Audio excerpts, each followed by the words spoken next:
This first story comes from a guy named Derek, and what happened to him during a solo road trip is the kind of thing that makes you think twice before ever pulling into a roadside motel again.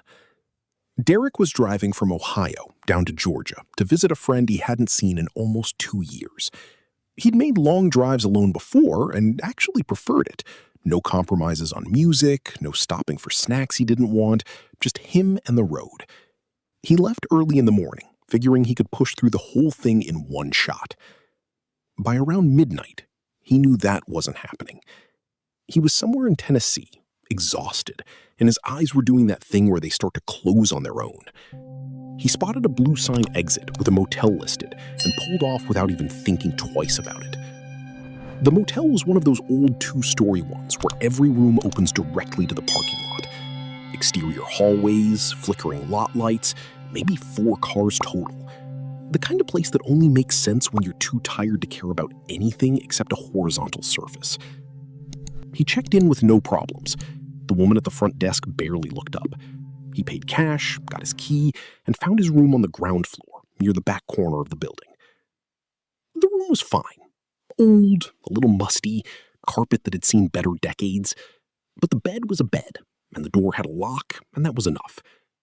Derek showered, got under the covers, and pulled out his phone. He figured he'd scroll for a bit until sleep took over naturally. That's when he started hearing the sounds from the room next door. At first, he thought it was the television, a low murmur, voices going back and forth. But it was too late for someone to have the TV that loud, and the walls were thin enough that it didn't quite sound like a TV. It sounded like talking. Specifically, it sounded like an argument. He could make out 2 distinct voices. One was lower, one was higher. He told himself it was a couple fighting and tried to ignore it. Then he started noticing something that didn't sit right. The 2 voices never overlapped. In any real argument, people cut each other off. They talk over each other. They react in real time. But these 2 voices were perfectly clean. One would stop, then the other would start. Like a script. Like someone reading lines. Derek turned his TV volume down and actually listened. It was one person. One person doing both voices. The lower one sounded natural. The higher one sounded like that same person doing an impression of someone else. Badly. Deliberately off. He lay there trying to come up with any explanation that made sense. Maybe the guy was rehearsing something? Maybe he was on a call with bad audio. Maybe there was a perfectly normal reason a grown man was alone in a motel room at midnight performing a 2-person argument by himself. He couldn't find one. Then, the voices stopped. A few seconds of silence passed. Then there were 3 slow knocks on the wall directly beside Derek's head.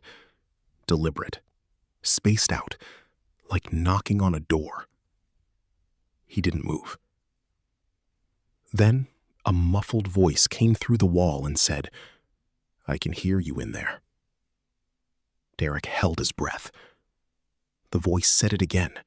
Same words, same pacing. Like it was waiting for him to respond.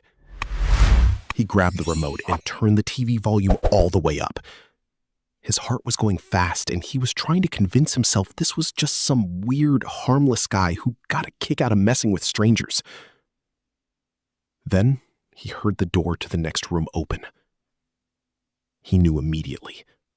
The footsteps came along the exterior walkway, slow and deliberate, stopping right outside his window. Derek's blinds were almost fully shut. Almost. There was a thin gap near the left edge where the panel didn't quite reach the wall. He stared at that gap and went back and forth in his head about whether to look or not. He looked. The man's face was pressed against the glass. Not near the glass, against it. Eyes wide open and pointed directly at the gap. Derek stumbled back from the window. Immediately, the man started talking outside the door. Voices, multiple voices, switching between them rapidly. High-pitched and childish, then deep and threatening. Then something like an exaggerated accent Derek couldn't quite place. In any other context, it might have been almost funny. Standing outside someone's motel room door at nearly 1 a.m, it was one of the most unsettling things he'd ever witnessed. The knocking started again, harder this time. Derek called the front desk. The woman answered, and he explained what was happening. He could tell she was about to brush it off until the knocking got loud enough to come through the phone on its own. Her tone changed. She said she'd be right up. The man outside stopped abruptly. Derek heard the neighboring door open and close. A minute later, the motel worker came up with a flashlight and knocked on the next room's door for a long time with no answer. Eventually, she came over and moved Derek to a room on the opposite side of the building, closer to the office. He locked himself in, turned the TV on low, and finally started to feel his heart rate come back down. He was convinced the worst was over. He was wrong. Sometime later, a shadow passed across the crack in his new room's blinds. Then again. Then again. He moved to the window carefully and looked through. The same man was pacing back and forth outside his new room, not yelling, not knocking, not performing any voices, just walking slowly past the window, turning his head to look at the room every single time he passed. Derek watched him do it 4 or 5 times before the man eventually drifted toward the back of the property and disappeared. Derek didn't sleep. The moment sunlight started showing through the blinds, he grabbed his bag, left the key on the table, and walked straight to his car. His hands were shaking when he pulled out of the lot. He never went back to that motel. He also never drove through the night alone again without booking a room in advance.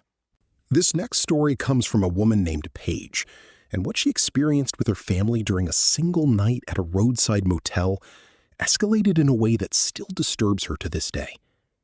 Paige was 19 at the time, traveling with her stepmom, 3 sisters, and grandmother on an all-girls road trip through the Midwest. By the time they were heading back home, it was late, and everyone was exhausted. They pulled off at a motel along the highway, checked in, and split into 2 rooms on the second floor.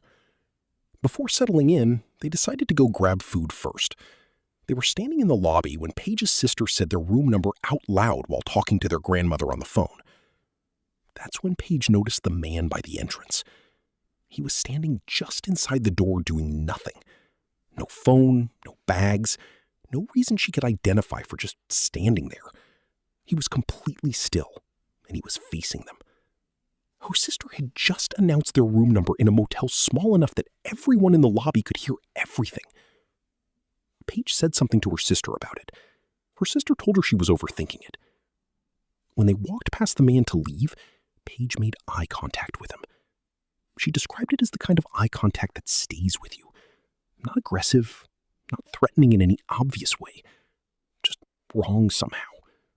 The kind of look that your instincts process before your brain catches up. They came back a couple hours later. When Paige walked into the lobby, the man was there again. This time he was sitting in the far corner of the room in an area that had no lights on. Just sitting in the dark, still doing nothing. Her grandmother called again. Her sister said the room number out loud again. The man was now on his phone, whispering to someone. They went upstairs.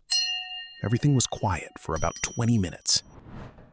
Then there was a knock at their door. Paige's heart dropped. She thought immediately of the man downstairs. But when they opened it, it was their stepmom. And the second she was inside, she told them to pack their things immediately. While they were throwing their belongings into bags, the stepmom explained what happened. She'd opened her room door to put something in the hallway, and came face to face with a man standing against the wall right next to her door. Not walking past, pressed against the wall, just standing there. When she opened the door and saw him, he didn't react with surprise. He just looked at her, then calmly turned and walked into the room that separated her room from Paige's. They all moved fast. The stepmom went to the front desk and somehow got a refund. They headed outside. That's when things got worse.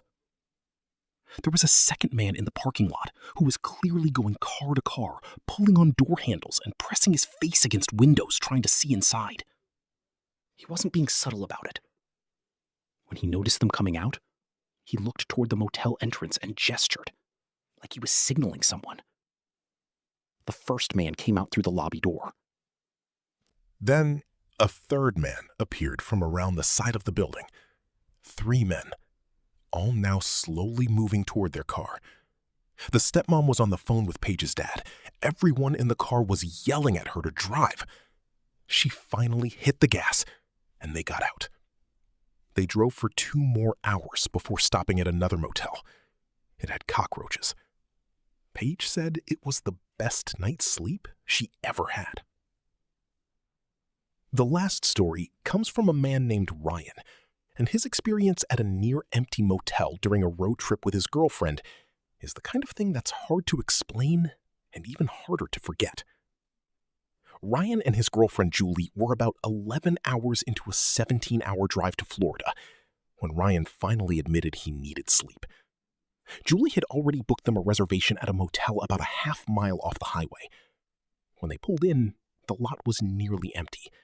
1 other car, maybe 2. The front office had a woman inside who looked like she'd been asleep and pulled herself together just long enough to hand Ryan a key. Room 5, ground floor, far corner of the building. They brought their bags in, got ready for bed, and Julie was out almost immediately. Ryan realized his phone charger was still in the car and slipped out quietly, leaving the door slightly open out of habit. The parking lot was completely dark now. The office lights were off, no traffic anywhere. He found the charger in the center console, closed the car door, and when he turned around, there was a man standing near the entrance to their room.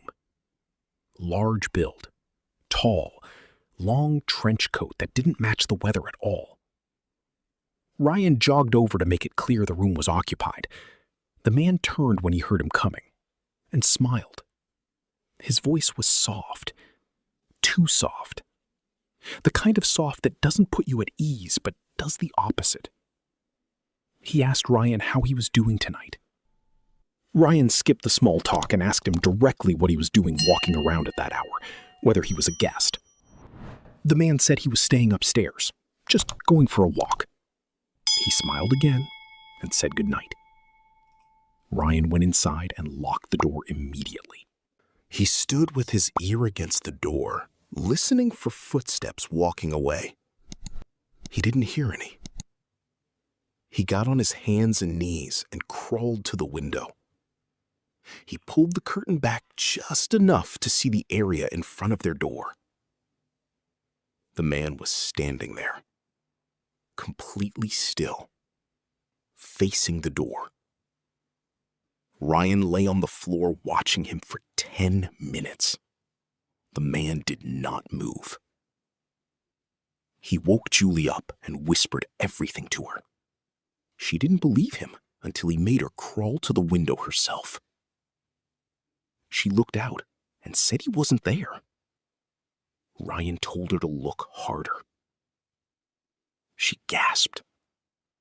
The man had moved across the parking lot. He was standing in the shadows on the opposite side, still facing their room, facing the window specifically. Julie ran back to the bed. They stayed awake for over an hour. At some point, they thought they heard footsteps moving past the window, but couldn't be certain. Eventually, exhaustion pulled them both under, without either of them realizing it. They woke up the next morning, surprised to have made it through the night without anything further happening.